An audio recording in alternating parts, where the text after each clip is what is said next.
Bismillahirrahmanirrahim. Alhamdulillah dzil izzati wal jalal alladzi amarana bi ikhlasil a'mal. Ashhadu an la ilaha illallah wahdahu la syarika lahu dzul quwwati wal kamal. Wa ashhadu anna sayyidana Muhammadan abduhu wa rasuluhul mawsufu bil jamal. Allahumma salli wa sallim wa barik ala sayyidina wa maulana Muhammadinil muzallali bizzilal wa ala alihi wa sahbihi wa dhurriyyatihi wa atba'ihin najina minad dalal, amma ba'du. Yang kita hormati dan kita cintai para habaib, para alim ulama, para muhibbin, hadirin dan hadirat rahimakumullah. Alhamdulillah, segala puji bagi Allah. Kita bersyukur kehadirat Allah Subhanahu wa ta'ala yang telah mengumpulkan kita di tempat yang penuh berkah ini. Dan semoga kita selalu dikumpulkan oleh Allah dalam kebaikan dan takwa. Salawat dan salam kita haturkan kepada junjungan kita Nabi besar Muhammad sallallahu alaihi wasallam dan kepada seluruh keluarga, para sahabat, zuriat dan pengikut beliau. Para muhibbin rahimakumullah, al-hikmatul ashirah minal hikamil ataiyah. Qala al-imam Ahmad bin Athaillah as-Sakandari rahimahullah wa nafa'ana bi'ulumi. Hikmah yang ke-10 daripada al-hikamil ataiyah. Berkata al-imam Ahmad bin Athaillah as-Sakandari rahimahullah,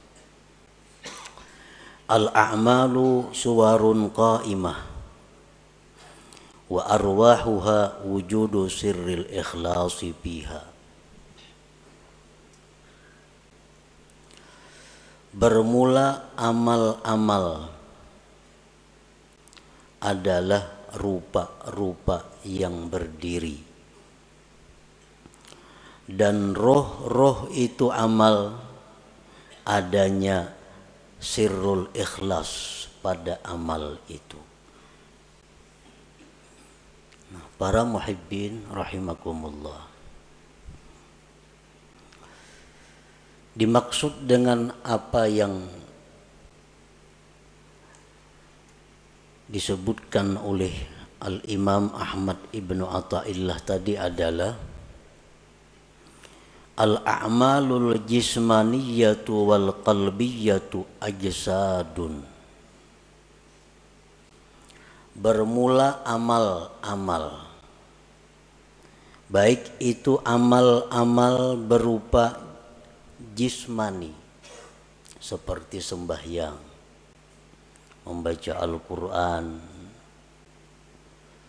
itu disebut amal jismaniyah.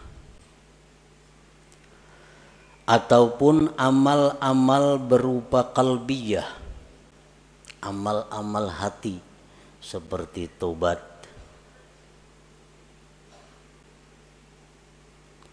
Ajsadun, amal-amal itu seperti jasad, seperti tubuh. Wa arwahuha wujudul ikhlasi fiha, maka bermula roh amal itu adalah adanya ikhlas pada amal-amal itu. Fal ajsadu bila arwah sakitatun mayitatun. Bermula jasad dengan tidak ada rohnya, maka itu akan jatuh gugur dan mati. Wa kadzalikal a'mal, demikian pula amal-amal la qiyamalaha, tidak ada tegak dengannya illa biwujudil ikhlasi fiha, melainkan dengan adanya ikhlas pada amal-amal itu. Nah, para muhibbin rahimakumullah, Imam Ahmad Ibnu Athaillah mencontohkan amal perbuatan kita ini, baik yang jismani atau yang rohani, itu seperti tubuh, seperti jasad. Sedangkan rohnya adalah ikhlas. Artinya bahwa amal yang kita lakukan itu kalau tidak ikhlas berarti tidak punya roh. Jasad yang tidak punya roh itu akan dikubur, akan tidak bisa dimanfaatkan. Nah, demikian pula amal ibadah kita yang tidak ada ruhnya, tidak ada ikhlasnya, akan tersia-sia, tidak diterima di sisi Allah Subhanahu wa ta'ala.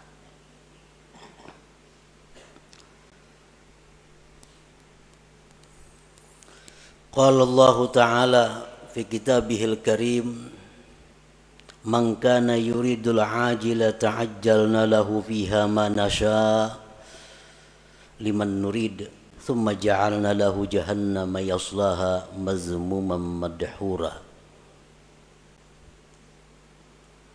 Barang siapa yang beribadah kepada Allah, sembahyang, puasa, membaca Al-Quran, menuntut ilmu, beriktikaf, bersadaqah, berwakaf.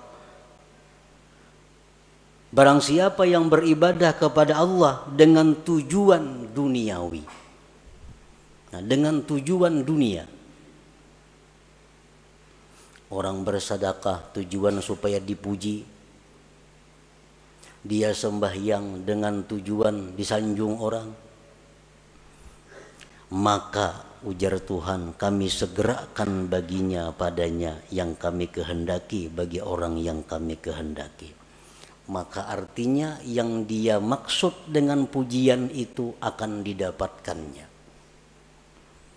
Dia sembahyang ingin dipuji orang, maka pujian itu akan datang kepadanya.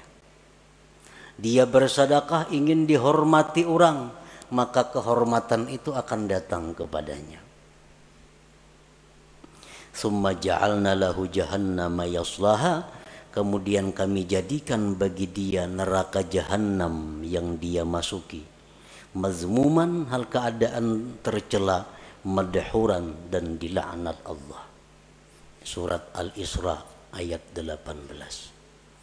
Nah, artinya orang yang beramal ibadah dengan tujuan dunia, tidak karena Allah, bukan hanya kada diterima oleh Allah, tetapi disiksa. Faqad bayyanallahu ta'ala fi hadhil ayah anna man 'amila li ghairi wajhillah fala thawaba lahu fil akhirah wa ma'wahu jahannam. Sungguh menjelaskan Allah pada ini ayat, barang siapa yang beramal bukan karena Allah, tidak ada pahala baginya di akhirat dan tempatnya adalah jahannam.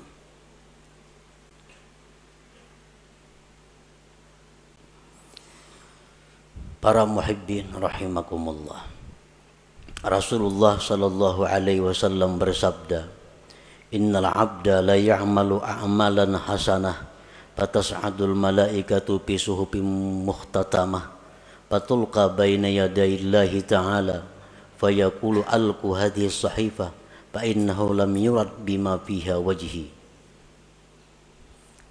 Yang artinya, sesungguhnya seorang hamba beramal amal kebaikan, sembahyang, puasa, zakat, sedekah, haji, umrah, dan sebagainya. Maka naiklah malaikat membawa buku-buku catatan amal tersebut, kemudian diserahkan kepada Allah Subhanahu wa ta'ala. Maka Allah berfirman, limparkan ini catatan amal, bahwasanya dia tidak dikehendaki dengan yang ada pada catatan itu akan zatku, ujar Tuhan. Artinya buang itu amalan, karena inya beramal itu bukan karena aku. Waqala Rasulullah sallallahu alaihi wasallam, idza kana akhiruz zaman sarat ummati thalasa firaq, firqatun ya'budunallaha khalisa, wa firqatun ya'budunallaha riya'a, wa firqatun ya'budunallaha liyastaqilu bihin nas. Fayaqulullahu azza wa jalla lil mukhlisin idhabu ilal jannah, wa yaqulu lil akharin idhabu bihim ilan nar. Apabila akhir zaman, ujar Rasulullah, jadilah umatku itu 3 kelompok, 3 golongan. Satu golongan yang beribadah kepada Allah ikhlas. Golongan yang lain ada yang beribadah riya, mengharapkan sesuatu dari makhluk, baik itu materi atau pujian. Satu golongan yang beribadah kepada Allah untuk mencari makan dengan manusia. Allah berfirman pada hari kiamat, bagi orang-orang yang ikhlas, masuklah kalian ke dalam surga. Dan Allah berfirman bagi yang lainnya, pergilah dengan mereka itu ke dalam api neraka. Para muhibbin rahimakumullah. Dengan dalil-dalil ini jelas bahwasanya ikhlas itu adalah satu kewajiban yang mesti ada dalam setiap amal ibadah. Tanpa ikhlas, amal ibadah itu tersia-sia dan kita pun akan disiksa oleh Allah Subhanahu wa ta'ala. Nah, para muhibbin rahimakumullah, dengan demikian kita wajib belajar apa itu ikhlas. Dan kita wajib berusaha untuk bisa mendapatkan ikhlas itu, agar kita menjadi orang yang selamat di akhirat nanti. Nah, berbagai macam pendapat para ulama tentang ikhlas itu apa. Satu syekh mengatakan ikhlas itu ini. Ada lagi imam ini mengatakan ikhlas itu macam ini. Ada lagi seorang guru menyatakan ikhlas itu macam ini. Nah, kita ambil dari sekian banyak pendapat tentang ikhlas itu satu pendapat daripada para imam-imam itu. Al-ikhlasu ala salasi darajat. Ikhlas itu 3 tingkat. 3 tingkatan. Yang pertama disebut darajatil awam. Ikhlas tingkatan orang awam. Ini ikhlas sudah ada punya harga di sisi Allah, walaupun murah daripada tingkatan yang berikutnya, tapi sudah dihargai oleh Allah. Kita beribadah sembahyang, kita pakai ikhlas orang awam, itu sudah berharga, cuma harganya lebih murah dibanding ikhlas tingkatan-tingkatan yang berikutnya. Nah, ikhlas orang awam ini artinya adalah ifradul haq fi kasdil ibadah ma'a talabil huzuzid dunyawiyyati wal ukhrawiyyah ka hifzil badan wal mal wa sa'atir rizq wa dukhulil jannah wan najati minan nar. Ikhlasnya orang awam itu adalah mengesahkan Tuhan pada tujuan ibadah. Memang inya beribadah itu tujuannya adalah semata-mata karena Allah. Tidak ada karena yang lain. Nah, inya sembahyang karena Allah. Tetapi beserta meminta, menuntut bahagian-bahagian duniawi dan ukhrawi. Inya sembahyang karena Allah. Di samping itu, mudahan diluaskan Allah rezeki. Mudahan dipeliharakan Allah harta nang ada. Mudahan mati masuk ke surga.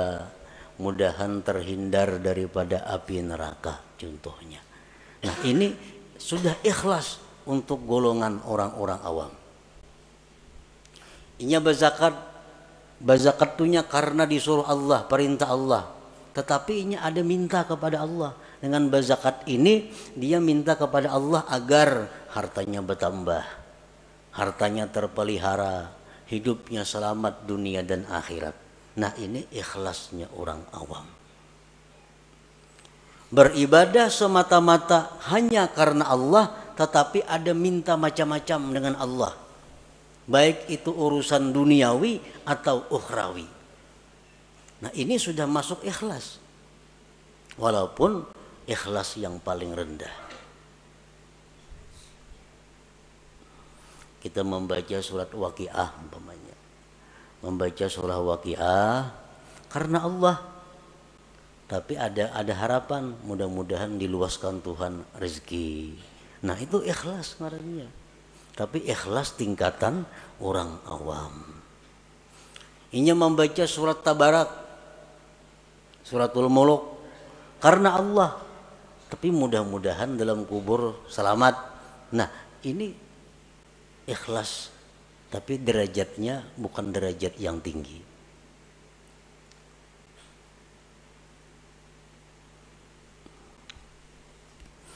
Yang kedua, darajatul khawas. Derajat ikhlas orang khawas. Ifradul haqqi bil ibadah ma'a talabil huzuzil ukhrawiyah kadukhulil jannati wan najati minan nar wal ma'rifati wal musyahadati wa ghairiha. Ikhlas tingkatan yang kedua tertinggi ini, talarang Allah menghargai daripada yang pertama tadi. Nah, ikhlas derajat yang kedua ini adalah mengesahkan Allah pada ibadah. Artinya inya beribadah itu semata-mata hanya karena Allah, kada karena yang lain. Tetapi serta tuntutan akhirat, masuk surga, selamat daripada api neraka, diberi Tuhan ma'rifat, diberi Tuhan musyahadah. Nah, ini yang dituntutnya kepada Allah.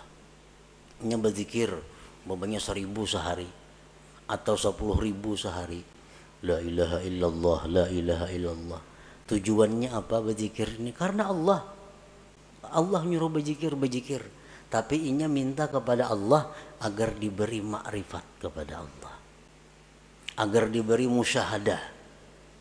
Nah, ini ikhlas tapi menurut tingkatan khawas ngarannya. Belum lagi sampai ke derajat yang tertinggi daripada ikhlas itu. Tapi sudah ikhlas ngarannya.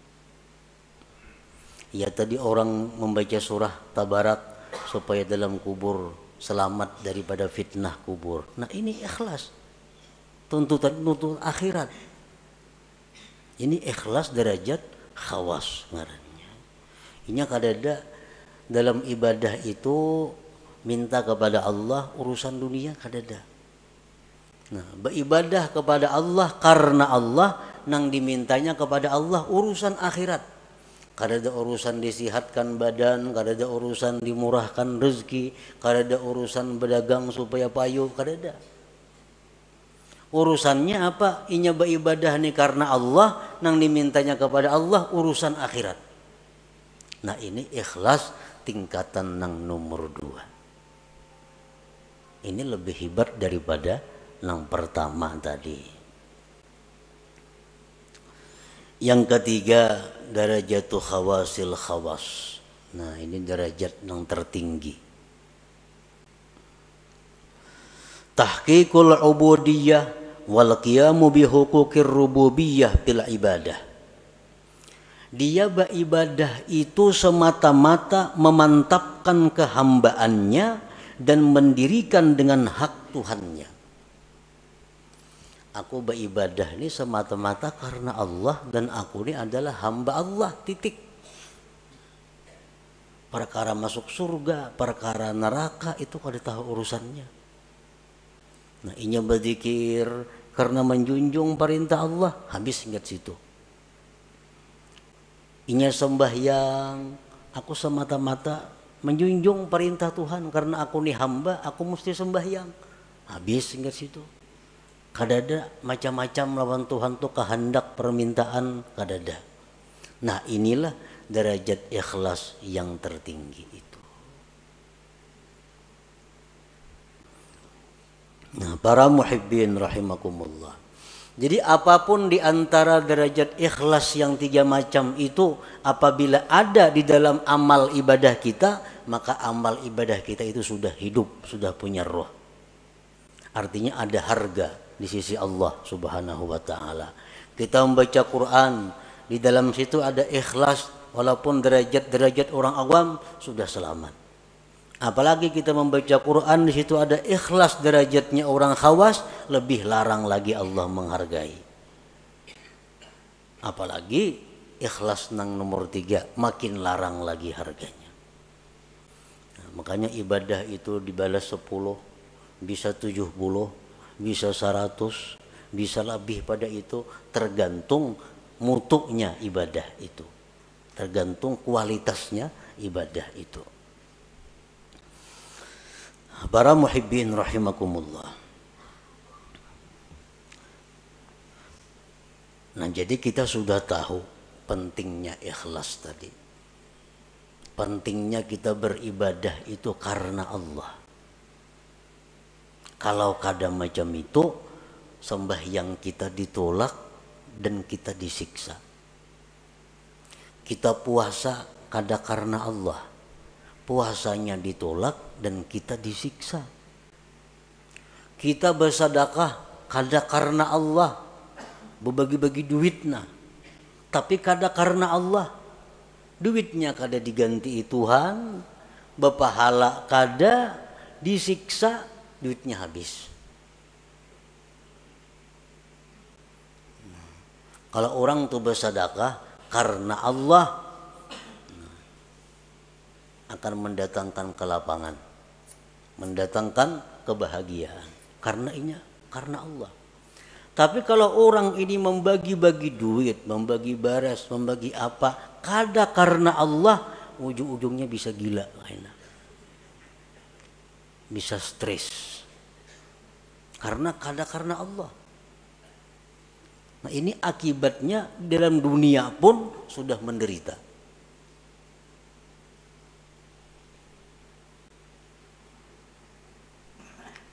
Jadi ikhlas ini bukan hanya perkara diterima kada diterima, disiksanya ini yang jadi masalah.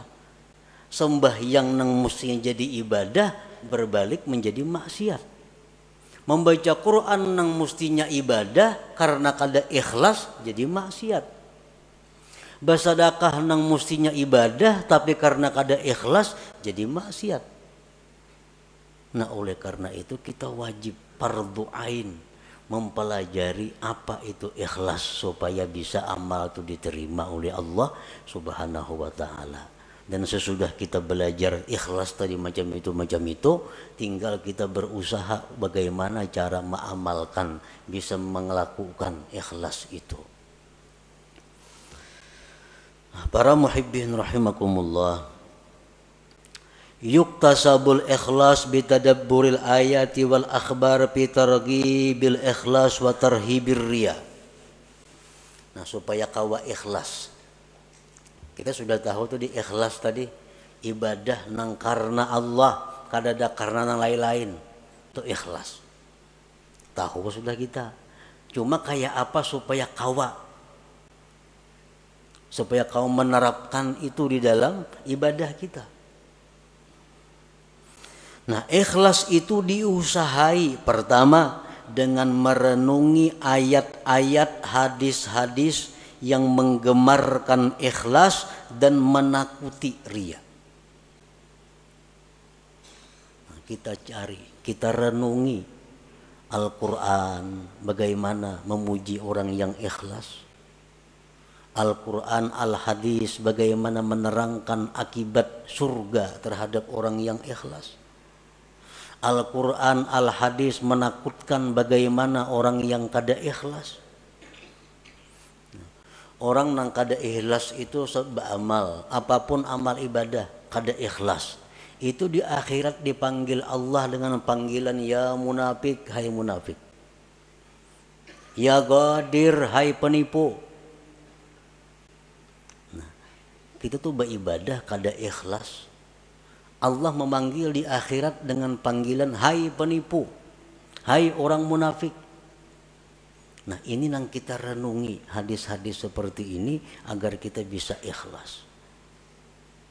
Bahkan diriwayatkan bahwa orang yang tidak ikhlas itu nanti di akhirat akan diulu-ulu oleh Allah, sebagaimana dia dalam dunia mengulu-ulu kepada Allah.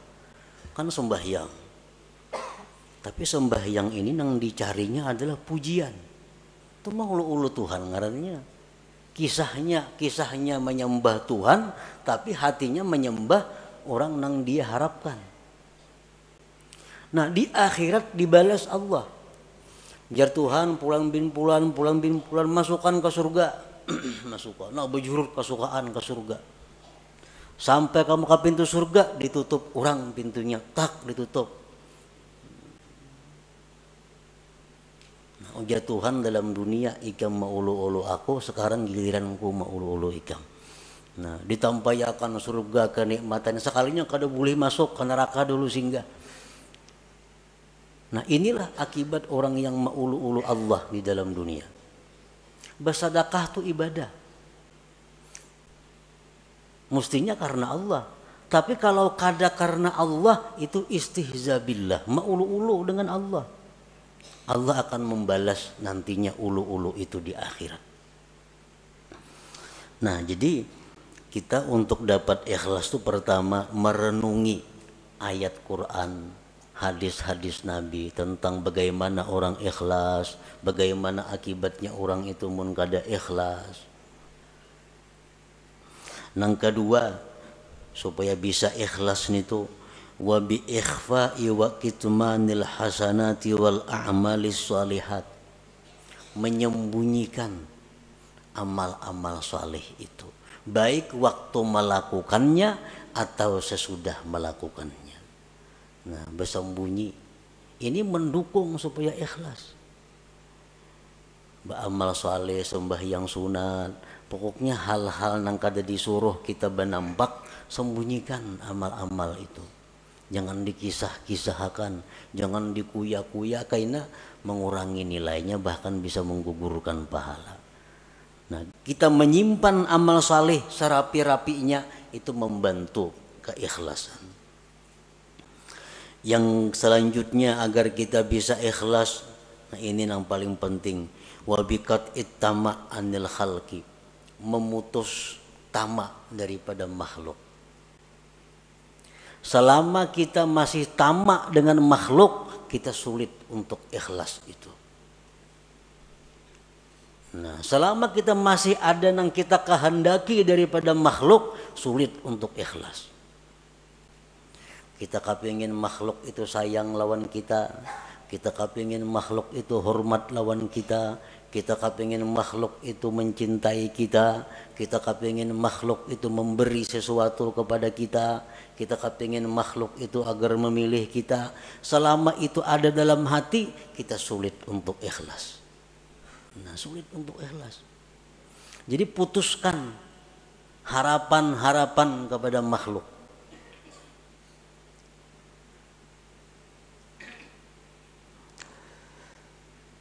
Wa bidawamir riyadhati wal mujahadah, dan juga dengan selalu latihan dan berjuang. Jadi ikhlas ini mesti dilatih dan berjuang. dikisahkan bahwa salah seorang salihin ini sembahyang berpuluh-puluh tahun hanya di saf pertama, sembahyang berjamaah. Saf kedua kada biasa, apalagi masbuk makin kada. Selalu di saf pertama. Suatu hari sidin ada talambat, padahal sudah 10 tahun lebih selalu di saf pertama sembahyang berjamaah. Suatu hari ada masalah sehingga datang ke masjid masbuk. Lalu ujar sidin, aku merasa supan masbuk nih, merasa supan karena mahir di saf pertama. Sekarang masbuk aku merasa supan. Nah begitu merasa supan, lalu sidin menyimpulkan bahwa yang selama ini aku sembah yang di saf pertama itu adalah riya, bukan karena Allah. Buktinya aku hari ini supan sembahyang masbuk. Lalu ujar sidin, sembahyang yang sekian puluh tahun tadi aku qadha hari demi hari, aku hari demi hari diqadha. Nah ini ngarannya adalah riyadhah wal mujahadah. Nah, kita sembahyang ada tadi asa ada riyanya, ulangi sembahyang biasa. Nah, di rumah surangan sampai bujur-bujur murni sembahyang kita. Kita tadi berzikir, kita tadi membaca Quran di tengah orang banyak. Tadi rasanya asa ada riya nih. Kayaknya di kamar buliki sorangan membaca. Nah ini riyadhah wal mujahadah. Untuk mendatangkan ikhlas ke dalam diri kita. Nah kemudian lagi supaya bisa ikhlas itu adalah waddu'a ilallah ayyarzuqahul ikhlas. Lawan Tuhan minta, Allahumma rizuknil ikhlas bil a'mal. Ya Allah berikan aku ikhlas pada amal-amal. Ini perlu lawan Tuhan. Karena kalau Allah memberi satu mat saja. Allahumma rizukni al-ikhlasa bil a'mal. Ya Allah aku minta ikhlas pada segala amal. Selanjutnya lagi yang mendatangkan ikhlas adalah suhbatul mukhlisin. Bakawan lawan orang-orang ikhlas. Mun bakawan lawan orang nang katuju riya, menjangkit katuju riya juga. Kawani orang-orang nang ikhlas, maka itu akan membawa ikhlas kepada diri kita. Wal iktifa bi ilmillahi ta'ala, dan ikhlas itu juga didatangkan dengan merasa cukup dengan ilmu Allah. Merasa cukup dengan tahunya Allah. Aku nih beramal, bila Tuhan tahu saya kung cukup dah. Yang lain biar kadang tahunya. Nah ini iktifa bi ilmillah. Bila kita kau macam itu, ikhlas. Aku beribadah, kada penting manusia, kada penting orang lain tahu. Bila Allah saya kung tahu cukup sudah. Nah jadi itu jalan-jalan untuk mendapatkan ikhlas tadi. Para muhibbin rahimakumullah. Qala ba'duhum man amila arba'atan biduni arba'atin lam yantafi bi'amali. Barang siapa yang beramal, berbuat 4 perkara tanpa disertai dengan 4 perkara yang lain, maka dia tidak akan bisa mengambil manfaat dengan amalnya. Yang pertama, al-khawfu biduni hazar. Takut tapi kada waspada. Takut tapi kada menghindar. Ini sia-sia. Takut kepada Allah tapi parak lawan maksiat. Kalau takut kepada Allah itu jauhi maksiat. Bagaimanapun kita takut kepada Allah tapi kada berjauh dengan maksiat, itu kada bermanfaat takutnya itu. Yang kedua, ar-raja biduni talab. Mengharap tapi kada mencari. Mengharap rahmat Allah di bakalumbun di kalambu. Mengharap rahmat Allah itu baudo, sembahyang, ambil tasbih, berzikir. Nah ayo mengharap rahmat Allah. Kalau mengharap tapi kada mencari, maka mengharap itu sia-sia. Yang ketiga, al-istighfar bidurin nadam. Minta ampun tapi kadang menyesal. Astagfirullah, astagfirullah, astagfirullah, astagfirullah, astagfirullah. Tapi dalam hati kada ada penyesalan berbuat dosa. Istighfarnya sia-sia. Mestinya kita mengucap astagfirullah itu di dalam hati ada menyesal terhadap dosa yang dilakukan. Astagfirullahaladzim, kan artinya aku minta ampun kepada Allah. Astagfirullah, aku minta ampun kepada Allah. Mesti ada sesal di dalam hati. Nah yang keempat, al-amal biduni ikhlas. Beramal tapi kada ikhlas, kada ada harganya juga. Lam yantafi bi amali, kada bermanfaat dengan amalnya. Jadi kalau kita hendak melakukan ibadah, mantapakan dulu nih, karena Allah atau kada. Bila kada karena Allah, hadangi dulu. Jangan terburu-buru, jangan tagasak-gasak, jangan umpatan. Jangan umpatan, beribadah kada sah umpatan itu. Ibadah itu mesti berdasarkan ilmu. Jadi orang ada menyumbang 100.000, 200.000, 300.000, seorang giliran seorang 1,5 juta. Nah, umpatan kepengaruh mestinya jangan. Nah, ikhlasakan dahulu bujur-bujur. Bila sudah ada ikhlas, sudah karena Allah, nah hanyar kita surung amal ibadah itu, kita lakukan amal ibadah itu. Kada kawa umpatan beribadah. Nah ngapa kau bujurakan dahulu niat kita supaya ikhlas. Qala Syakik rahimahullah, husnul amal fi salasati asya. Baiknya amal itu pada 3 perbuatan, pada 3 sesuatu. Allah itu baik, Allah kada menerima kecuali yang baik. Allah itu kada menerima amal kecuali amal yang baik. Amal yang baik itu macam apa? Awwaluha ayyaral amala minallahi ta'ala linafyil ujub. Yang pertama yang perlu bagi orang yang beramal itu bahwa dia melihat bahwa amal itu adalah dari Allah. Aku ni kawa sembahyang, aku ni kawa puasa, aku ni kawa naik haji, aku ni kawa bersedekah, itu adalah anugerah dari Allah. Bukan karena kepintaranku, bukan karena kekuatanku, bukan karena kehebatanku. Tapi aku kawa melakukan ibadah-ibadah ini adalah anugerah Allah, taufik Allah. Itu yang perlu supaya jangan ujub kita. Nah yang kedua, ayyurida bihi ridallah likasril hawa, bahwa dia beramal itu menghendaki keridaan Allah, bukan untuk kesenangan diri sendiri. Beramal, beribadah itu yang kita cari itu adalah kesenangan Tuhan, bukan ibadah nang pas lawan kehendak nafsu. Ini ada ibadah itu nang pas lawan kehendak nafsu. Nah itu bukan itu yang kita cari. Kita cari itu ibadah nang pas dengan keridhaan Allah. Kayak orang sembahyang rajin di masjid-masjid tuh, pembelakangan ketujuh duduk bersandar nyaman di tawing tuh. Itu beribadah mencari kesenangan nafsu. Kalau kesenangan Allah di sab pertama itu Allah senang di situ kita beribadah. Ini kada pembelakangan di muhara lawang supaya angin nyaman. Nah ini orang beribadah untuk kesenangan nafsunya. Padahal mesti ibadah itu yang kita kehendaki adalah keridhaan Allah.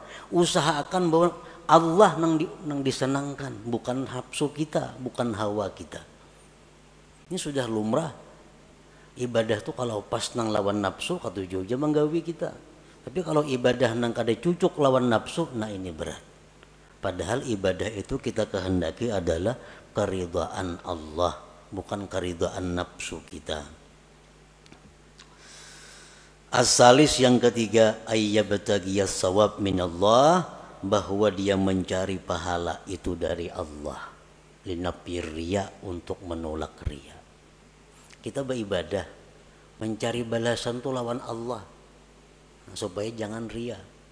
Bila mencari balasan lawan makhluk, nah itu riya ngarannya. Bila riya, ibadah kada diterima dan kita bakal disiksa.